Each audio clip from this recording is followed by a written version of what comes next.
Podcast is brought to you by a company who we have been using for years and takes up significant shelf space inside of our own kitchen. Biosteel Sports Nutrition.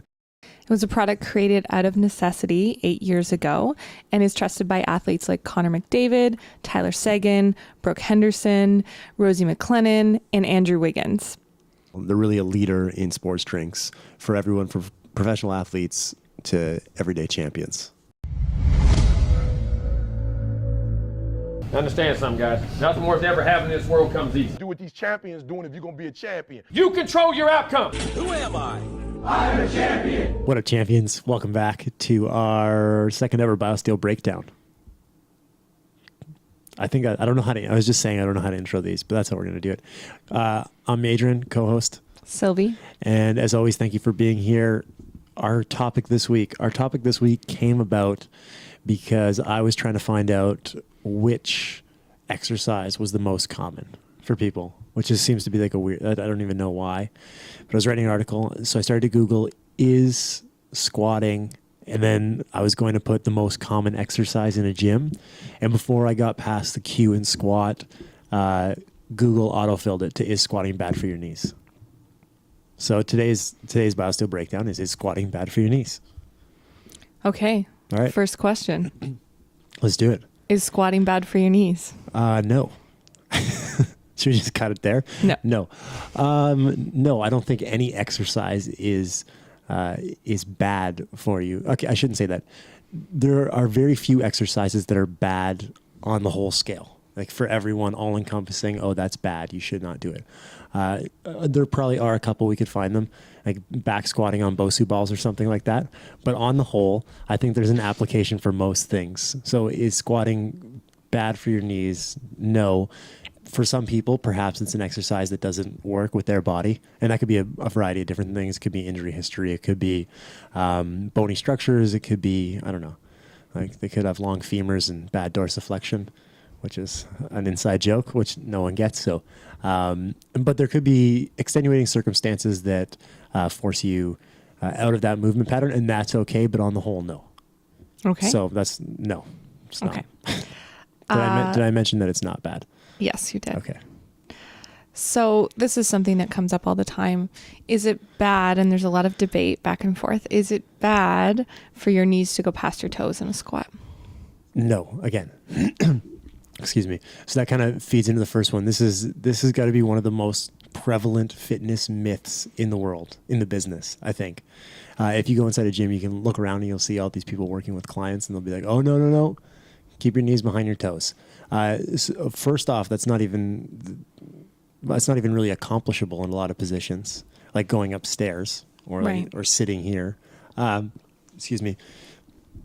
But then secondly, our ankles are designed to move in that pattern. So why wouldn't we take advantage of the flexion? So if our ankles can go that way, then it would make sense that we could move through that pattern at all times, right? If you don't flex forward at your ankles, it puts less stress on your knees, but it puts much more stress on your back. So our body's like a series of levers. So our back comes down, and then our femurs attach into our hip, and that's another lever. And then the bottom of our leg, our tibia and fibula, attach into our femur and our knee. And these levers all operate together and independently. But when you don't put your knees past, you put way more strain on your low back. So no, your knees can go past your toes. Yeah, and if you mentioned babies when we were talking about this. Yeah. So get into that a little bit. I think everyone, there's a picture in the fitness world on the internet, and it's of a kid just kind of hanging out. And if you have kids, or you go, we have two friends now, right? So we go over there and we hang out with their kids, and they're 8 months old. Best squats. 9 months old? 9 months old? Yeah. Best squats and the best names. But they have the best squats. You can watch the kid like hang out at the bottom, ass to grass, and he can just like play down there. And it's not uncomfortable, and his hips aren't tight, and his knees don't hurt, and his ankles aren't tight. So that's the range we're supposed to have. And then we lose that from a variety of things, like sitting at work or sitting in the car, injuries, whatever the reason is. We lose that ability, but that's the way we're supposed to move. So when we're a child, it's no problem for our knees to go past our toes. Right. So we're supposed to move in that manner. And what if your knees do hurt when you squat? Also valid. 100%. So your knees could hurt when you squat, and that could be a series of things. That could be incorrect muscle patterns, so you're not using the right muscles to do the right job. That could be some sort of like previous injury that was never addressed fully.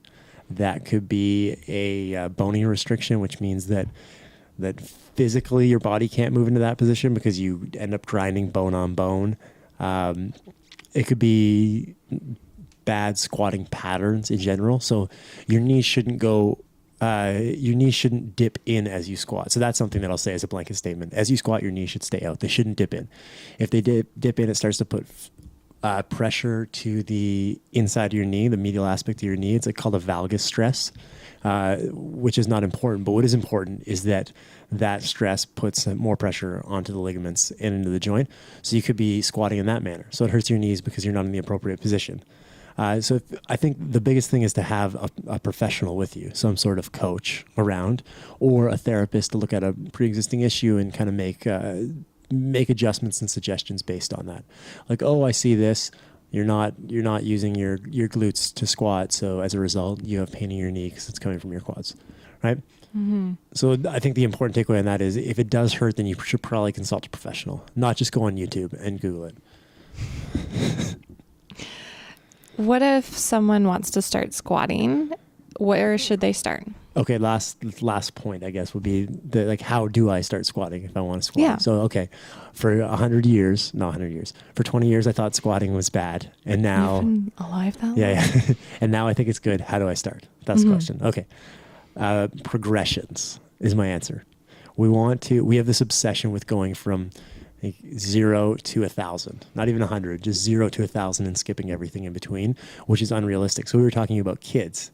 If you watch kids, they crawl and then they kind of pull themselves up and then fall, and then they stand with a table, then they stand without a table to balance, and then they start to walk slowly but fall. It's a progression through, right?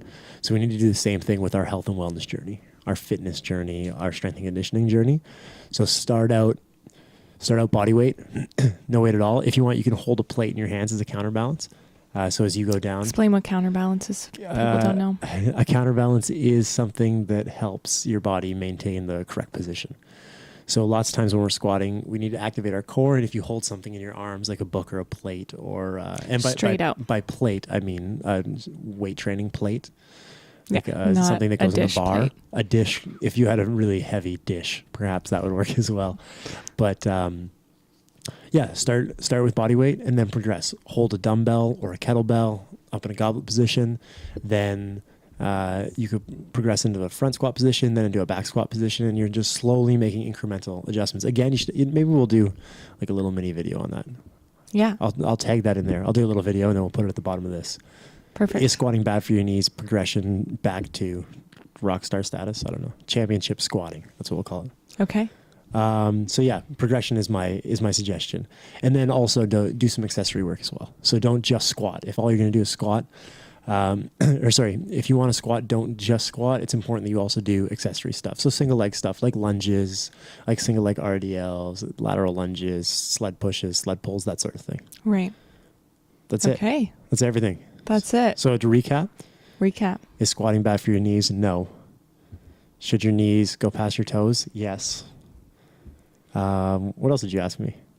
If your knees hurt when you squat, you should get a professional, and remember progressions. Okay. Ladies and gentlemen, that's a wrap. That's this week's version of the Biosteel Breakdown. Don't forget, if you go on biosteel.com, 15% off. Use the code CHAMPLifestyle, capital C, capital L. Again, CHAMPLIFESTYLE. Champ Lifestyle. It's a wrap.